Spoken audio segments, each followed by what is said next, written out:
cruelties, even in the hearts of these simple people, and has awakened them against me, as he said he would. The evil work must have been begun within the last 3 weeks, while I was much within doors, and there was little chance of meeting me in my usual walks. How that work was accomplished it is useless to inquire.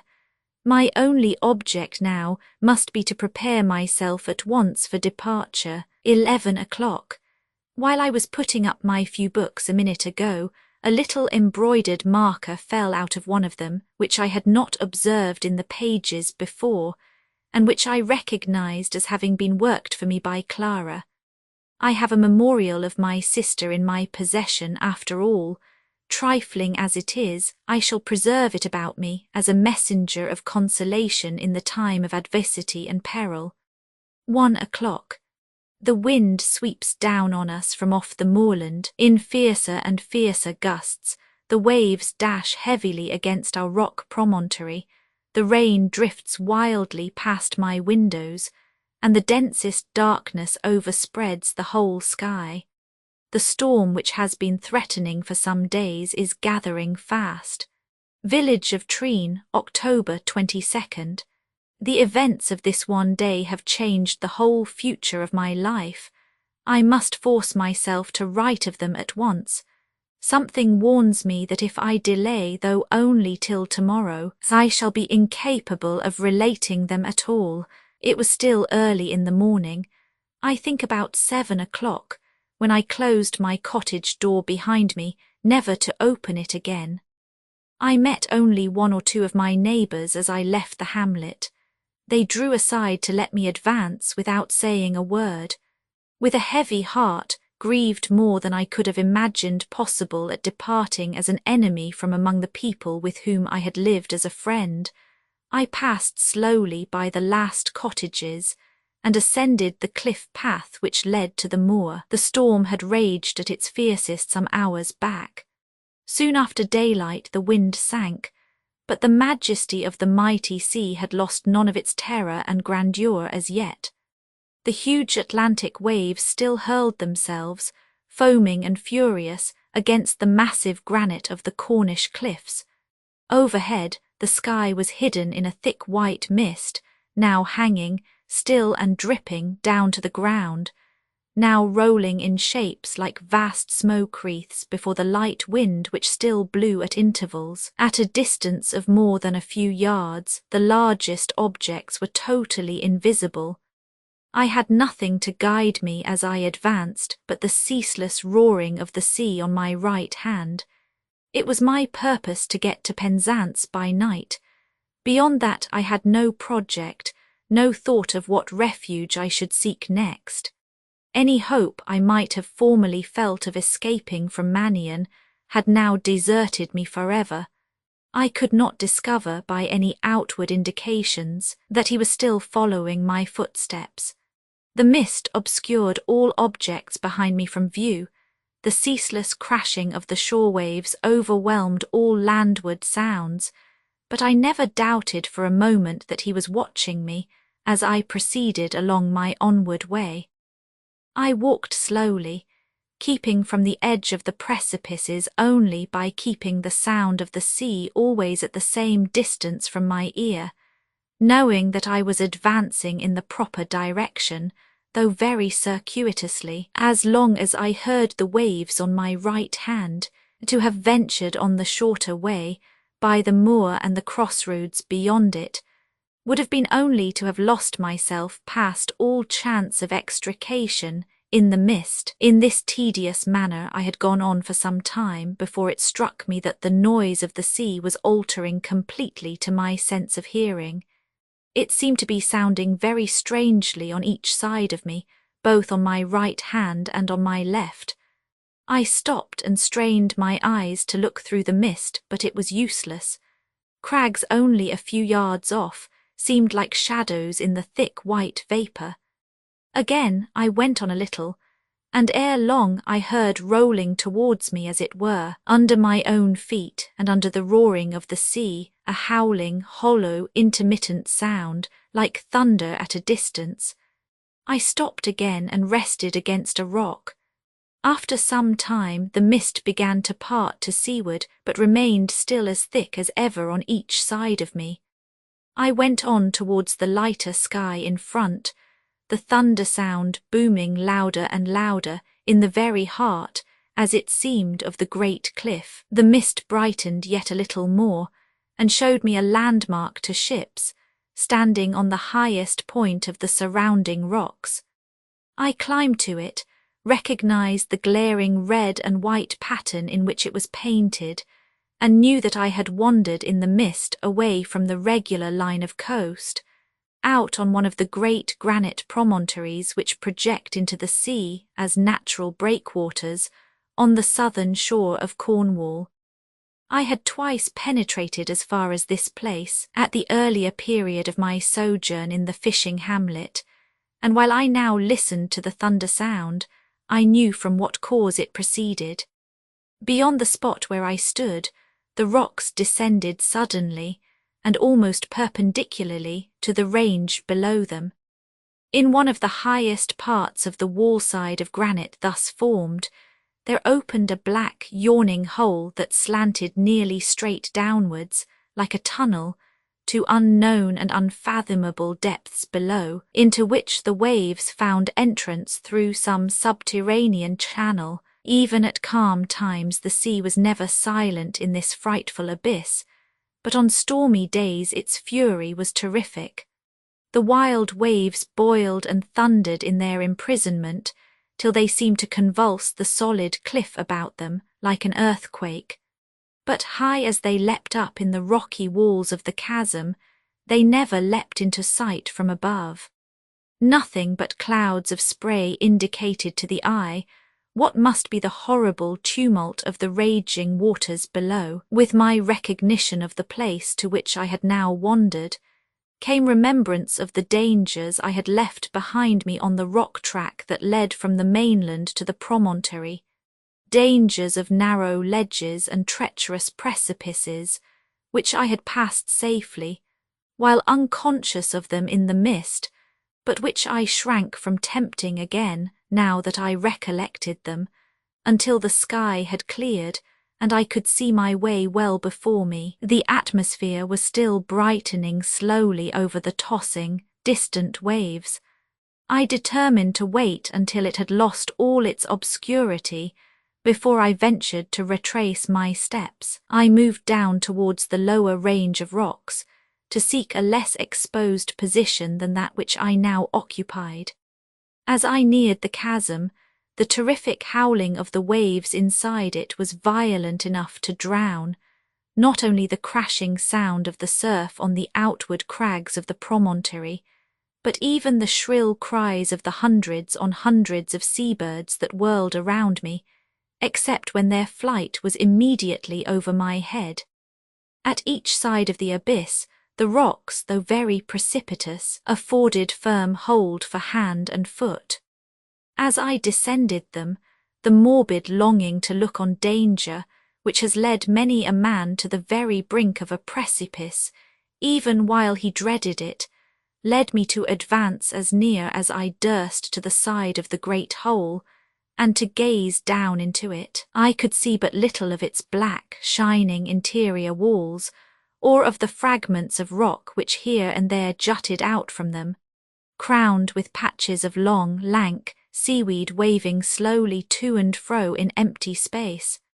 I could see but little of these things, for the spray from the bellowing water in the invisible depths below steamed up almost incessantly like smoke and shot, hissing in clouds out of the mouth of the chasm, on to a huge flat rock covered with seaweed that lay beneath and in front of it.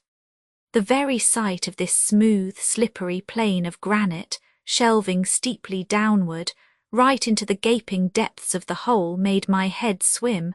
The thundering of the water bewildered and deafened me. I moved away while I had the power, away some 30 or 40 yards in a lateral direction towards the edges of the promontory which looked down on the sea. Here the rocks rose again in wild shapes, forming natural caverns and penthouses. Towards one of these I now advanced to shelter myself till the sky had cleared. I had just entered the place close to the edge of the cliff when a hand was laid suddenly and firmly on my arm, and through the crashing of the waves below, the thundering of the water in the abyss behind, and the shrieking of the seabirds overhead, I heard these words spoken close to my ear. "Take care of your life. It is not yours to throw away, it is mine." I turned and saw Mannion standing by me. No shade concealed the hideous distortion of his face. His eye was on me as he pointed significantly down to the surf foaming 200 feet beneath us. "Suicide," he said slowly. I suspected it, and this time I followed close, followed to fight with death which should have you.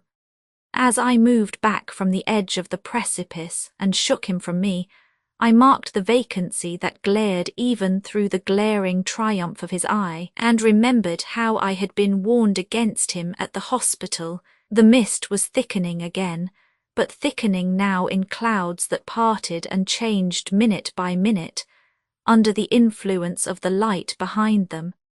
I had noticed these sudden transitions before, and knew them to be the signs which preceded the speedy clearing of the atmosphere. When I looked up at the sky, Mannion stepped back a few paces and pointed in the direction of the fishing hamlet from which I had departed. "Even in that remote place," he said, "and among those ignorant people, my deformed face has borne witness against you, and Margaret's death has been avenged as I said it should. You have been expelled as a pest and a curse by a community of poor fishermen. You have begun to live your life of excommunication as I lived mine. Superstition, barbarous, monstrous superstition, which I found ready-made to my use, is the scourge with which I have driven you from that hiding place. Look at me now, I have got back my strength. I am no longer the sick refuse of the hospital. Where you go, I have the limbs and the endurance to go too. I tell you again, we are linked together for life. I cannot leave you if I would. The horrible joy of hunting you through the world leaps in my blood like fire.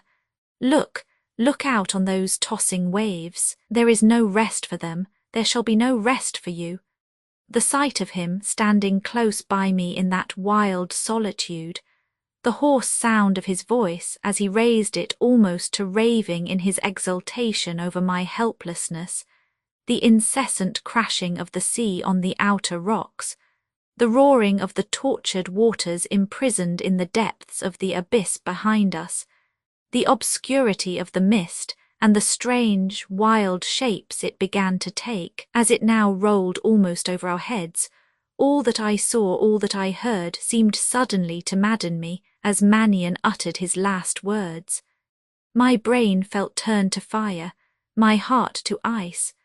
A horrible temptation to rid myself forever of the wretch before me by hurling him over the precipice at my feet seized on me. I felt my hands stretching themselves out towards him without my willing it. If I had waited another instant, I should have dashed him or myself to destruction, but I turned back in time, and, reckless of all danger, fled from the sight of him over the rugged and perilous surface of the cliff. The shock of a fall among the rocks before I had advanced more than a few yards partly restored my self-possession. Still, I dared not look back to see if Mannion was following me.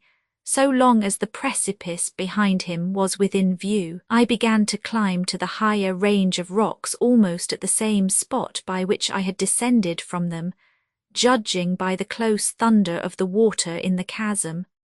Halfway up, I stopped at a broad resting place, and found that I must proceed a little, either to the right or to the left in a horizontal direction before I could easily get higher. At that moment the mist was slowly brightening again.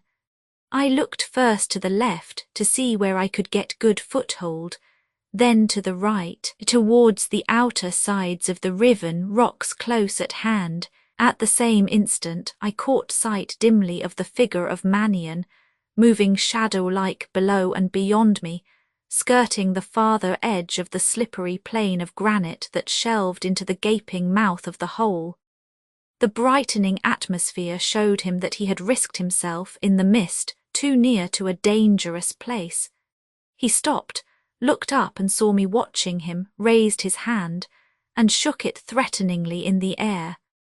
The ill-calculated violence of his action in making that menacing gesture destroyed his equilibrium. He staggered, tried to recover himself, swayed half round where he stood, then fell heavily backward, right on to the steep shelving rock. The wet seaweed slipped through his fingers as they madly clutched at it. He struggled frantically to throw himself towards the side of the declivity, slipping further and further down it at every effort. Close to the mouth of the abyss he sprang up as if he had been shot.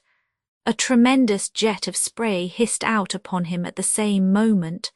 I heard a scream, so shrill, so horribly unlike any human cry, that it seemed to silence the very thundering of the water. The spray fell.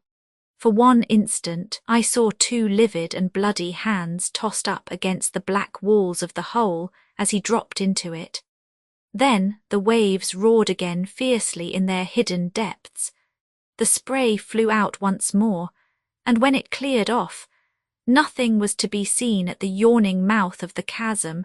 Nothing moved over the shelving granite but some torn particles of seaweed sliding slowly downwards in the running ooze. The shock of that sight must have paralysed within me the power of remembering what followed it.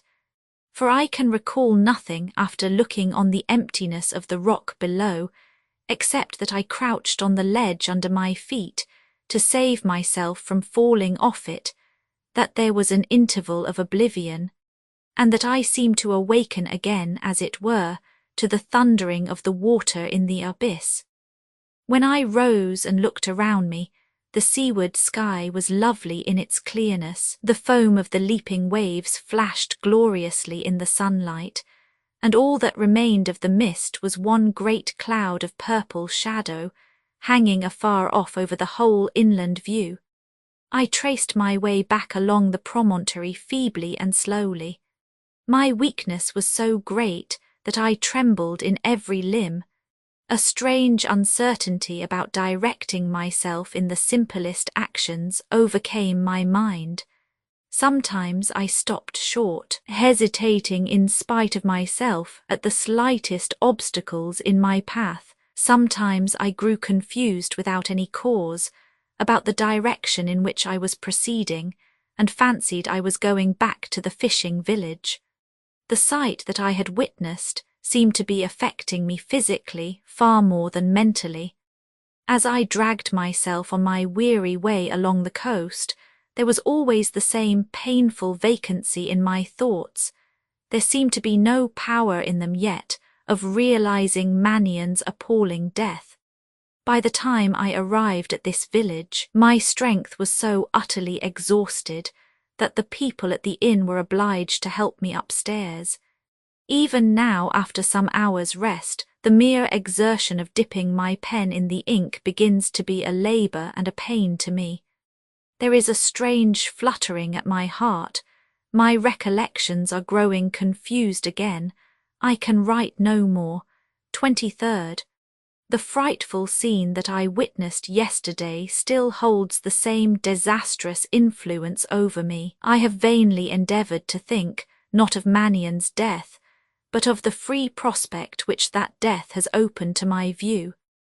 Waking or sleeping, it is as if some fatality kept all my faculties imprisoned within the black walls of the chasm. I saw the livid, bleeding hands flying past them again in my dreams last night. And now, while the morning is clear and the breeze is fresh, no repose, no change comes to my thoughts. Time, bright beauty of unclouded daylight, seems to have lost the happy influence over me which it used formerly to possess. 25th. All yesterday I had not energy enough even to add a line to this journal. The strength to control myself seems to have gone from me. The slightest accidental noise in the house throws me into a fit of trembling which I cannot subdue. Surely, if ever the death of one human being brought release and salvation to another, the death of Mannion has brought them to me, and yet the effect left on my mind by the horror of having seen it is still not lessened, not even by the knowledge of all that I have gained by being freed from the deadliest and most determined enemy that man ever had. 26th.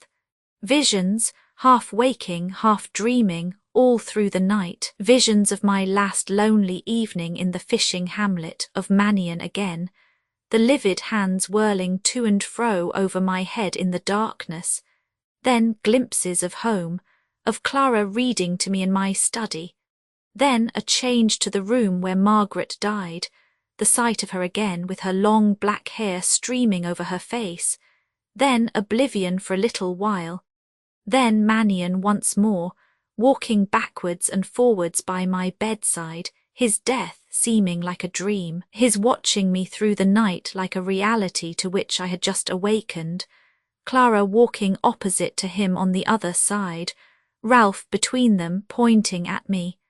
27th. I am afraid my mind is seriously affected. It must have been fatally weakened before I passed through the terrible scenes among the rocks of the promontory. My nerves must have suffered far more than I suspected at the time, under the constant suspense in which I have been living since I left London, and under the incessant strain and agitation of writing the narrative of all that has happened to me. Shall I send a letter to Ralph? No, not yet. It might look like impatience, like not being able to bear my necessary absence as calmly and resolutely as I ought.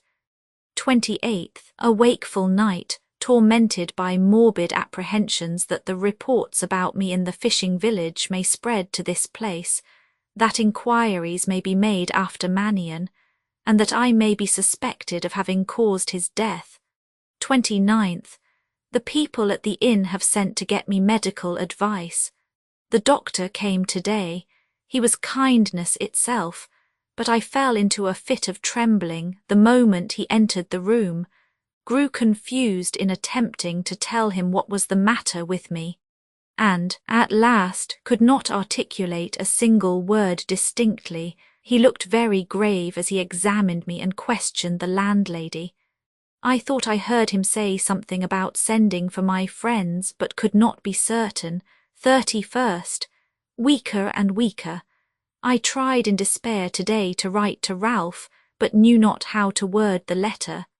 The simplest forms of expression confused themselves inextricably in my mind. I was obliged to give it up. It is a surprise to me to find that I can still add with my pencil to the entries in this journal.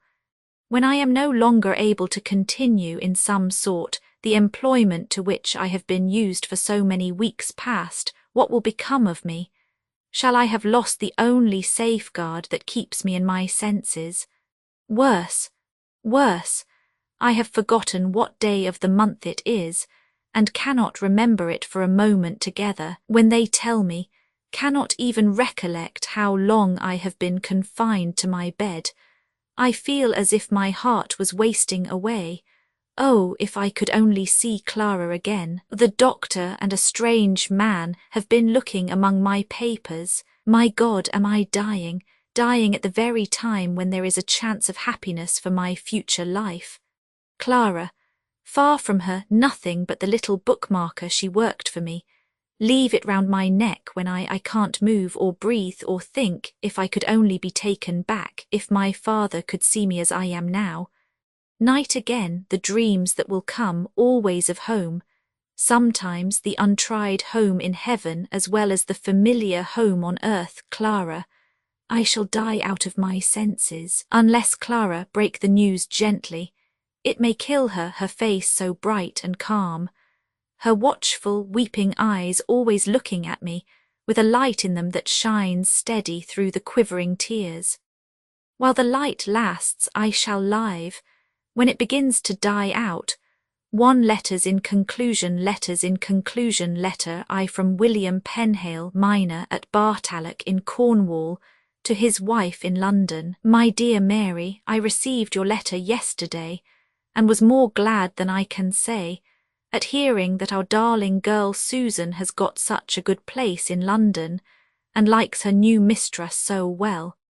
My kind respects to your sister and her husband, and say I don't grumble about the money that's been spent in sending you with Susan to take care of her. She was too young, poor child, to be trusted to make the journey alone, and, as I was obliged to stop at home and work to keep the other children, and pay back what we borrowed for the trip, of course you were the proper person after me to go with Susan, whose welfare is a more precious possession to us than any money, I am sure. Besides, when I married you and took you away to Cornwall, I always promised you a trip to London to see your friends again, and now that promise is performed. So, once again, don't fret about the money that's been spent. I shall soon pay it back.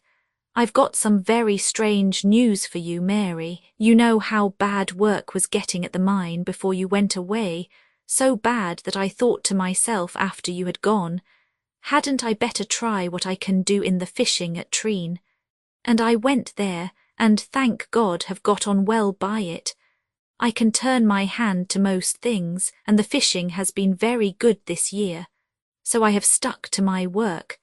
And now I come to my news. The landlady at the inn here is, as you know, a sort of relation of mine. Well, the 3rd afternoon after you had gone, I was stopping to say a word to her at her own door on my way to the beach, when we saw a young gentleman, quite a stranger, coming up to us. He looked very pale and wild-like, I thought, when he asked for a bed, and then got faint all of a sudden, so faint and ill that I was obliged to lend a hand in getting him upstairs. The next morning I heard he was worse, and it was just the same story the morning after. He quite frightened the landlady, he was so restless and talked to himself in such a strange way, specially at night. He wouldn't say what was the matter with him or who he was. We could only find out that he had been stopping among the fishing people further west, and that they had not behaved very well to him at last. More shame for them. I'm sure they could take no hurt from the poor young fellow, let him be whom he may. Well, the end of it was that I went and fetched the doctor for him myself, and when we got into his room, we found him all pale and trembling, and looking at us, poor soul, as if he thought we meant to murder him. The doctor gave his complaint some hard names which I don't know how to write down, but it seems there's more the matter with his mind than his body, and that he must have had some great fright which has shaken his nerves all to pieces. The only way to do him good, as the doctor said, was to have him carefully nursed by his relations and kept quiet among people he knew, strange faces about him being likely to make him worse. The doctor asked where his friends lived, but he wouldn't say, and lately he's got so much worse that he can't speak clearly to us at all. Yesterday evening he gave us all a fright. The doctor, hearing me below, asking after him, said I was to come upstairs and help to move him to have his bed made. As soon as I raised him up, though I'm sure I touched him as gently as I could, he fainted dead away. While he was being brought to, a little piece of something that looked like cardboard, prettily embroidered with beads and silk, came away from a string that held it round his neck and dropped off the bedside.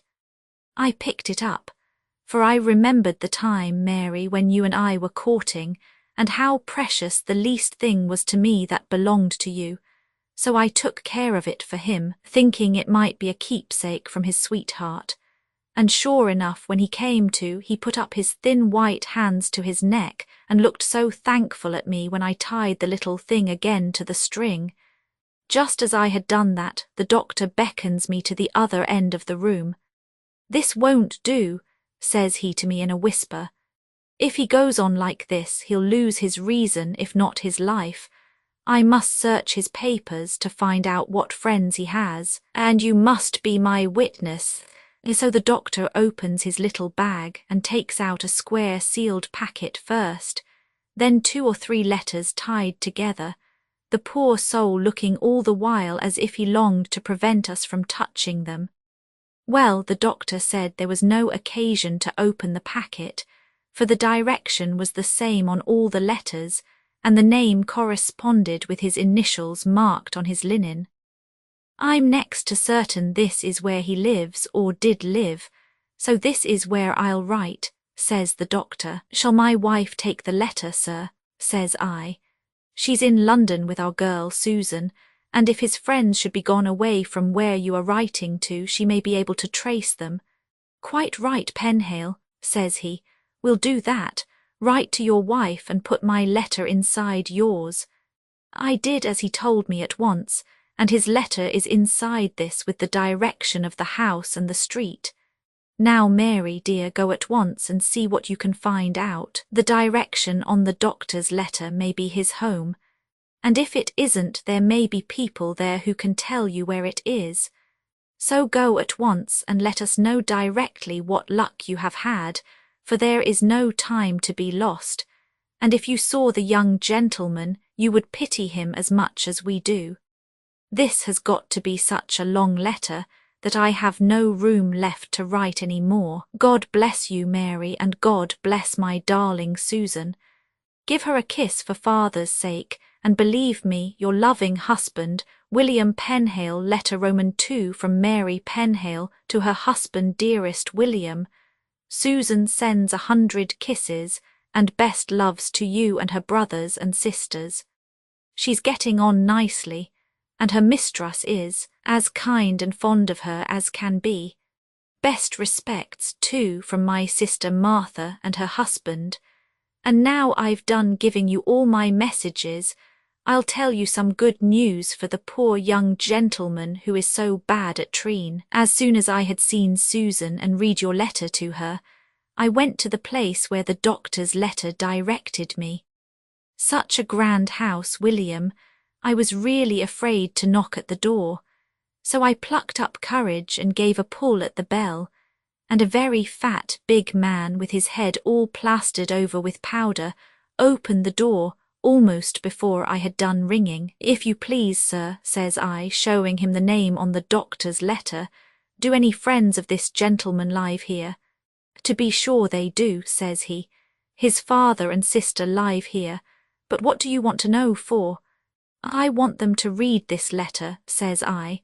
"It's to tell them that the young gentleman is very bad in health down in our country."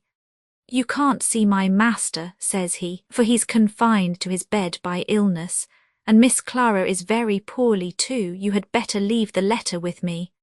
Just as he said this, an elderly lady crossed the hall. I found out she was the housekeeper afterwards, and asked what I wanted. When I told her, she looked quite startled. "Step this way, ma'am," says she. "You will do Miss Clara more good than all the doctors put together, but you must break the news to her carefully before she sees the letter. Please to make it out better news than it is, for the young lady is in very delicate health." We went upstairs, such stair carpets. I was almost frightened to step on them after walking through the dirty streets. The housekeeper opened a door and said a few words inside which I could not hear, and then let me in where the young lady was. Oh, William, she had the sweetest, kindest face I ever saw in my life, but it was so pale, and there was such a sad look in her eyes when she asked me to sit down that it went to my heart when I thought of the news I had to tell her. I couldn't speak just at first, and I suppose she thought I was in some trouble, for she begged me not to tell her what I wanted till I was better. She said it with such a voice and such a look that, like a great fool, I burst out crying, instead of answering as I ought. But it did me good, though, and made me able to tell her about her brother, breaking it as gently as I could before I gave her the doctor's letter.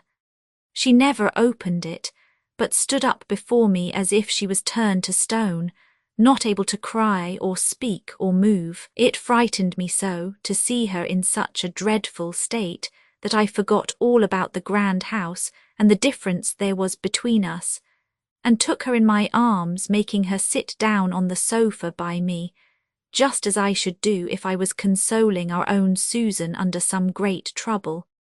Well, I soon made her look more like herself, comforting her in every way I could think of, and she laid her poor head on my shoulder, and I took and kissed her, not remembering a bit about its being a born lady and a stranger that I was kissing, and the tears came at last and did her good. As soon as she could speak, she thanked God her brother was found and had fallen into kind hands. She hadn't courage to read the doctor's letter herself and asked me to do it. Though he gave a very bad account of the young gentleman, he said that care and nursing and getting him away from a strange place to his own home and among his friends might do wonders for him yet. When I came to this part of the letter, she started up and asked me to give it to her. Then she inquired when I was going back to Cornwall, and I said as soon as possible, for indeed it's time I was home, William. Wait, pray wait till I have shown this letter to my father, says she, and she ran out of the room with it in her hand. After some time she came back with her face all of a flush like, looking quite different to what she did before, and saying that I had done more to make the family happy by coming with that letter than she could ever thank me for as she ought. A gentleman followed her in, who was her eldest brother, she said. The pleasantest, liveliest gentleman I ever saw. He shook hands as if he had known me all his life, and told me I was the first person he had ever met with who had done good in a family by bringing them bad news. Then he asked me whether I was ready to go to Cornwall the next morning with him, and the young lady and a friend of his who was a doctor. I had thought already of getting the parting over with poor Susan that very day, so I said, yes. After that they wouldn't let me go away till I had had something to eat and drink. And the dear, kind young lady asked me all about Susan and where she was living, and about you and the children, just as if she had known us like neighbours. Poor thing! She was so flurried and so anxious for the next morning that it was all the gentleman could do to keep her quiet, and prevent her falling into a sort of laughing and crying fit, which it seems she had been liable to lately. At last they let me go away, and I went and stayed with Susan as long as I could before I bid her good-bye. She bore the parting bravely, poor dear child. God in heaven bless her, and I'm sure he will, for a better daughter no mother ever had. My dear husband, I am afraid this letter is very badly written, but the tears are in my eyes thinking of Susan, and I feel so wearied and flurried after what has happened. We are to go off very early tomorrow morning in a carriage, which is to be put on the railway. Only think of my riding home in a fine carriage with gentlefolks. How surprised Willie and Nancy and the other children will be. I shall get to Treen almost as soon as my letter, but I thought I would write, so that you might have the good news the first moment it could get to you, to tell the poor young gentleman. I'm sure it must make him better, only to hear that his brother and sister are coming to fetch him home. I can't write any more, dear William, I'm so very tired, except that I long to see you and the little ones again, and that I am, your loving and dutiful wife, Mary Penhale, letter Roman 3 to Mr. John Bernard, from the writer of the foregoing autobiography. This letter is nearly 9 years later in date than the letters which precede it. Lanreath Cottage, Breconshire. My dear friend, I find, by your last letter, that you doubt whether I still remember the circumstances under which I made a certain promise to you more than 8 years ago. You are mistaken. Not one of those circumstances has escaped my memory. To satisfy you of this, I will now recapitulate them. You will own, I think, that I have forgotten nothing. After my removal from Cornwall, shall I ever forget the first sight of Clara and Ralph at my bedside, when the nervous malady from which I suffered so long had yielded to the affectionate devotion of my family, aided by the untiring exercise of your skill? One of my first anxieties was to show that I could gratefully appreciate your exertions for my good by reposing the same confidence in you which I should place in my nearest and dearest relatives. From the time when we first met at the hospital, your services were devoted to me, through much misery of mind and body, with the delicacy and the self-denial of a true friend. I felt that it was only your due that you should know by what trials I had been reduced to the situation in which you found me, when you accompanied my brother and sister to Cornwall. I felt this, and placed in your hands for your own private perusal the narrative which I had written of my error and of its terrible consequences. To tell you all that had happened to me with my own lips was more than I could do then, and even after this lapse of years would be more than I could do now. After you had read the narrative, you urged me on returning it into my possession to permit its publication during my lifetime. I granted the justness of the reasons which led you to counsel me thus, but I told you at the same time that an obstacle, which I was bound to respect, would prevent me from following your advice. While my father lived, I could not suffer a manuscript in which he was represented, no matter under what excess of provocation, as separating himself in the bitterest hostility from his own son, to be made public property. I could not suffer events of which we never afterwards spoke ourselves, to be given to others in the form of a printed narrative which might perhaps fall under his own eye. You acknowledged, I remember, the justice of these considerations and promised, in case I died before him, to keep back my manuscript from publication as long as my father lived. In binding yourself to that engagement, however, you stipulated, and I agreed, that I should reconsider your arguments in case I outlived him. This was my promise, and these were the circumstances under which it was made. You will allow, I think, that my memory is more accurate than you had imagined it to be. And now you write to remind me of my part of our agreement, forbearing with your accustomed delicacy to introduce the subject, until more than 6 months have elapsed since my father's death. You have done well. I have had time to feel all the consolation afforded to me by the remembrance that, for years past, my life was of some use in sweetening my father's, that his death has occurred in the ordinary course of nature, and that I never, to my own knowledge, gave him any cause to repent the full and loving reconciliation which took place between us, as soon as we could speak together freely after my return to home. Still I am not answering your question. Am I now willing to permit the publication of my narrative, provided all names and places mentioned in it remained concealed, and I am known to no one but yourself, Ralph and Clara, as the writer of my own story? I reply that I am willing. In a few days you will receive the manuscript by a safe hand.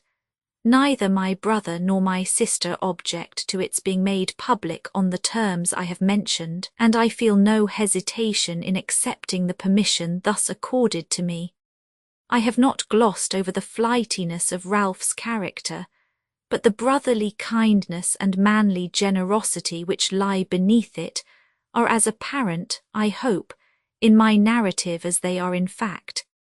And Clara, dear Clara, all that I have said of her is only to be regretted as unworthy of the noblest subject that my pen, or any other pen, can have to write on. One difficulty, however, still remains. How are the pages which I am about to send you to be concluded? In the novel reading sense of the word, my story has no real conclusion. The repose that comes to all of us after trouble, to me a repose in life, to others how often a repose only in the grave, is the end which must close this autobiography, an end calm, natural, and uneventful, yet not perhaps devoid of all lesson and value. Is it fit that I should set myself, for the sake of effect, to make a conclusion and terminate by fiction what has begun, and thus far has proceeded in truth?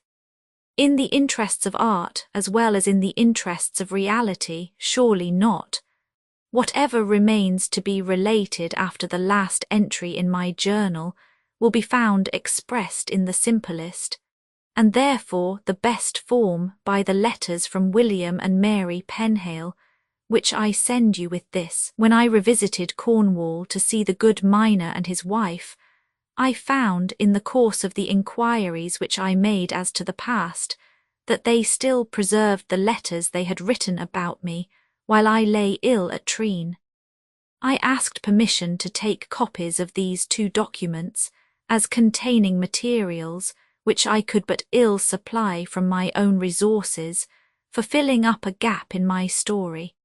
They at once consented, telling me that they had always kept each other's letters after marriage as carefully as they kept them before, in token that their first affection remained to the last unchanged.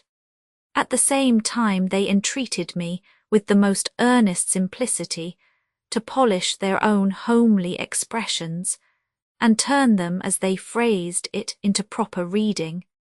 You may easily imagine that I knew better than to do this, and you will, I am sure, agree with me that both the letters I send should be printed as literally as they were copied by my hand. Having now provided for the continuation of my story to the period of my return home, I have a word or 2 to say on the subject of preparing the autobiography for press. Failing in the resolution even now to look over my manuscript again, I leave the corrections it requires to others, but on one condition. Let none of the passages in which I have related events or described characters be either softened or suppressed. I am well aware of the tendency in some readers to denounce truth itself as improbable, unless their own personal experience has borne witness to it, and it is on this very account that I am firm in my determination to allow of no cringing beforehand to anticipated incredulities. What I have written is truth, and it shall go into the world as truth should, entirely uncompromised. Let my style be corrected as completely as you will, but leave characters and events which are taken from realities, real as they are, in regard to the surviving persons with whom this narrative associates me. I have little to say which it can concern the reader to know.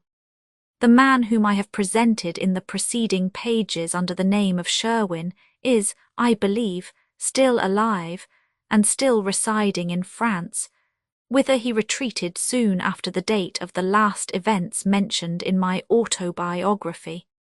A new system had been introduced into his business by his assistant, which, when left to his own unaided resources, he failed to carry out. His affairs became involved, a commercial crisis occurred which he was wholly unable to meet, and he was made a bankrupt, having first dishonestly secured to himself a subsistence for life out of the wreck of his property. I accidentally heard of him a few years since, as maintaining among the English residents of the town he then inhabited the character of a man who had undeservedly suffered from severe family misfortunes, and who bore his afflictions with the most exemplary piety and resignation. To those once connected with him, who are now no more, I need not and cannot refer again. That part of the dreary past with which they are associated is the part which I still shrink in terror from thinking on.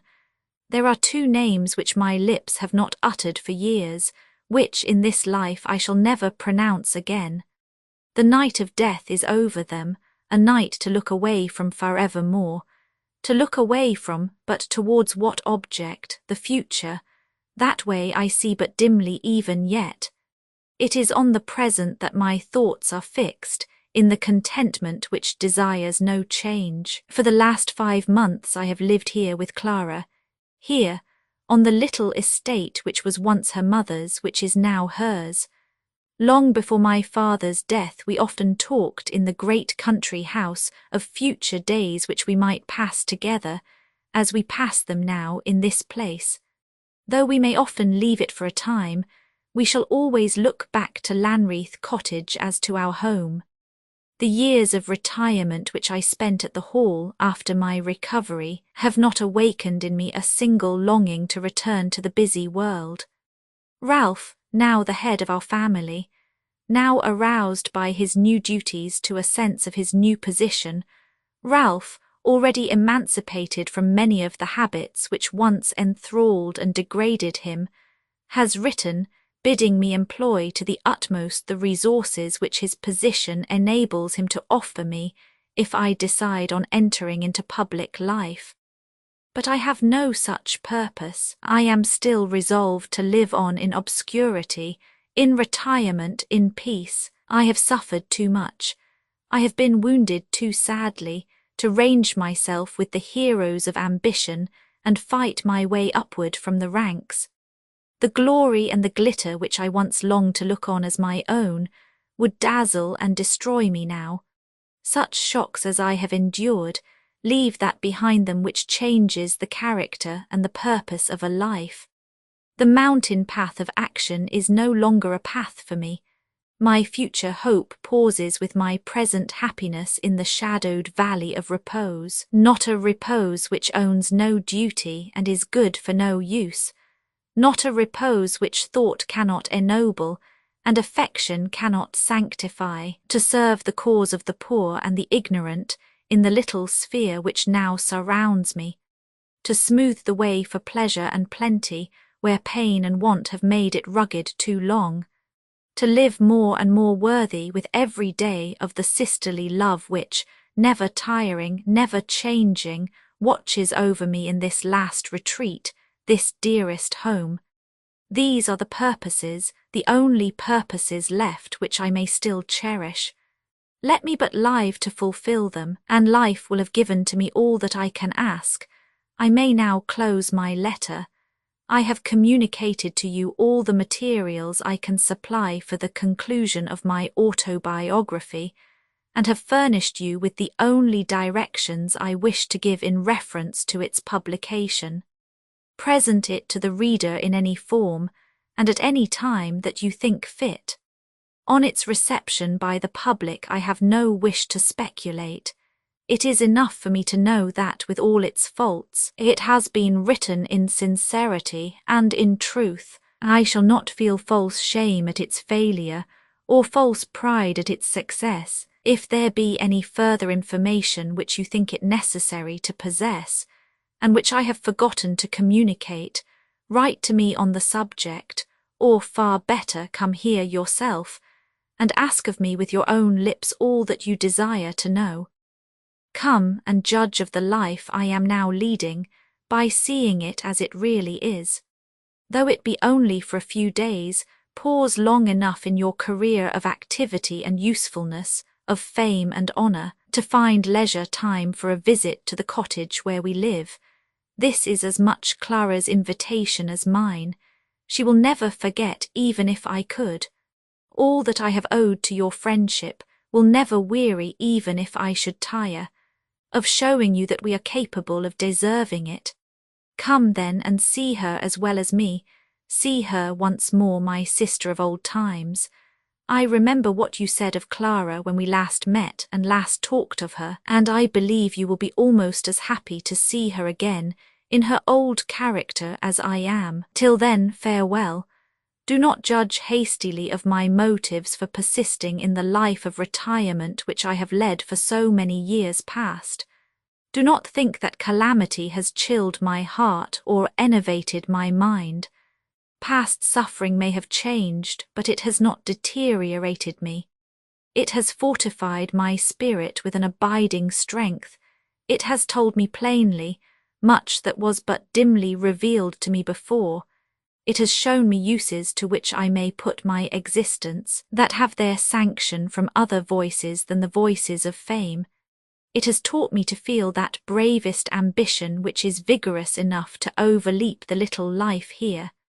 Is there no aspiration in the purposes for which I would now live? Bernard, whatever we can do of good in this world with our affections or our faculties rises to the eternal world above us, as a song of praise from humanity to God, amid the thousand tones ever joining to swell the music of that song, are those which sound loudest and grandest here, the tones which travel sweetest and purest to the imperishable throne, which mingle in the perfectest harmony with the anthem of the angel choir. Ask your own heart that question, and then say, may not the obscurest life, even a life like mine, be dignified by a lasting aspiration and dedicated to a noble aim? I have done. The calm summer evening has stolen on me while I have been writing to you, and Clara's voice, now the happy voice of the happy old times, calls to me from our garden seat to come out and look at the sunset over the distant sea. Once more farewell. Endnotes, note by the editor. There are some lines of writing beyond this point, but they are illegible. Write Colophon Basil was published in 1852 by Wilkie Collins. This ebook was produced for Standard eBooks by David Grigg, and is based on a transcription produced in 2003 by James Rusk and on digital scans from the Internet Archive. The cover page is adapted from the Bayswater Omnibus, a painting completed in 1895 by George W. Joy. The cover and title pages feature the League Spartan and Sorts Mill Gaudi typefaces created in 2014 and 2009 by the League of Movable Type. This edition was released on July 6, 2026, 9:47 p.m., and is based on revision DF67E73. The first edition of this ebook was released on July 6, 2026, 9:42 p.m.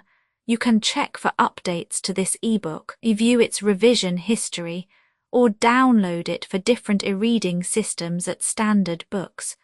org/ebooks/wilkiecollins/Basil. The volunteer-driven Standard eBooks project relies on readers like you to submit typos, corrections, and other improvements. Anyone can contribute at Standard Books. Org. Uncopyright, may you do good and not evil. May you find forgiveness for yourself and forgive others. May you share freely, never taking more than you give. Copyright pages exist to tell you that you can't do something. Unlike them, this uncopyright page exists to tell you that the writing and artwork in this ebook are believed to be in the United States public domain. That is, they are believed to be free of copyright restrictions in the United States. The United States public domain represents our collective cultural heritage, and items in it are free for anyone in the United States to do almost anything at all with, without having to get permission. Copyright laws are different all over the world, and the source text or artwork in this ebook may still be copyrighted in other countries. If you're not located in the United States, you must check your local laws before using this ebook. Standard eBooks makes no representations regarding the copyright status of the source text or artwork in this ebook in any country other than the United States. Non-authorship activities performed on items that are in the public domain, so-called sweat of the brow work, don't create a new copyright. That means that nobody can claim a new copyright on an item that is in the public domain for, among other things, work like digitization, markup, or typography. Regardless, The contributors to this ebook release their contributions under the terms in the CC01. 0 Universal Public Domain Dedication, thus dedicating to the worldwide public domain all of the work they've done on this ebook, including but not limited to metadata, the title page in print, colophon this uncopyright, and any changes or enhancements to or markup on the original text and artwork. This dedication doesn't change the copyright status of the source text or artwork. We make this dedication in the interest of enriching our global cultural heritage, to promote free and libre culture around the world, and to give back to the unrestricted culture that has given all of us so much.